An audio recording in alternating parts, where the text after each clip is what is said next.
Recently, it appears someone has reposted one of my older videos somewhere, and believe it or not, sometimes people do repost my videos. Now, admittedly, the title usually includes the word fail, or look at this jackass, or don't do what this idiot did, something along those lines, but people do occasionally repost my videos. Well, recently I assume someone reposted my revolvers, boring, antiquated, and stupid video because it's gotten a lot of accelerated traffic over the last couple of weeks, and I've gotten a lot of questions. I've gotten a lot of questions specifically about this one gun here. This gun is my Smith & Wesson Model 60 357 Magnum with an unfluted cylinder. And that unfluted cylinder is what a lot of people are asking the questions about. The first question they have is there an advantage or a disadvantage to an unfluted cylinder? Well, not really. That's the long and short answer of it. Now, is there a disadvantage to it? Yeah, there is a disadvantage to it slightly. It's a little heavier because it doesn't have the flutings. It doesn't have the metal removed to make the flutes, so therefore it's a little heavier than a standard cylinder. Does it have any advantages? Not really. A lot of people will say, well, they're stronger. They are not stronger. They're about the same. It doesn't really have any disadvantages or advantages other than the weight and the fact that it looks better. That's the only advantage. If you look at the cylinder here, and I do apologize because this is dirty because I just got back from the range with it. Everybody was talking about it, so I wanted to go shoot it. If you look at the cylinder here, the weakest part of the cylinder is going to be this section right here. That's the thinnest part of the cylinder. That's going to be the weakest part of the cylinder. Even if you had a little cutout right here, it wouldn't make much difference. This would still be the thinnest part.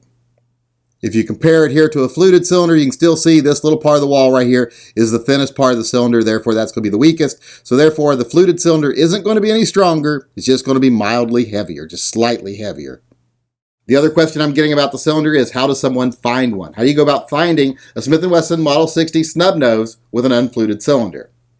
Well, this was a special edition Talo gun. Talo made 500 of these. They were made as a tribute to the movie The Da Vinci Code. That is why these are called the Leonardo da Vinci revolver. They are the LDV Smith & Wesson Model 60. And that LDV stands for Leonardo da Vinci. As you can see in there, the serial number is LDV0174. That means this is the 174th gun they made out of the 500 of the LDV series. And like I said, the LDV stands for Leonardo da Vinci. So as far as finding one, I guess you could find one. They're probably out there for sale somewhere, but you're going to have to buy them used, so they don't make them new like this anymore. I don't know of Smith & Wesson having a Model 60 with an unfluted cylinder right now in their current production, so you'd have to find one of these older ones. But I'm sure it can be done. You just have to look around. You just have to know that this is a Talo edition gun, and it is the LDV model of the Smith & Wesson Model 60. And like we said earlier, the only real disadvantage to the unfluted cylinder is that it's a little bit heavier, and the only advantage is it looks cooler. Now, I guess we could start a rumor that people that carry revolvers have larger penises, and people that carry unfluted cylindered revolvers have even the largest penises. In fact, I'd love if we started that rumor. I know it's not actually a rumor, but if anybody wants to spread that, I'm more than willing to take it. I think it'd be a great rumor to start. I mean, for once, one of these rumors would go in my favor.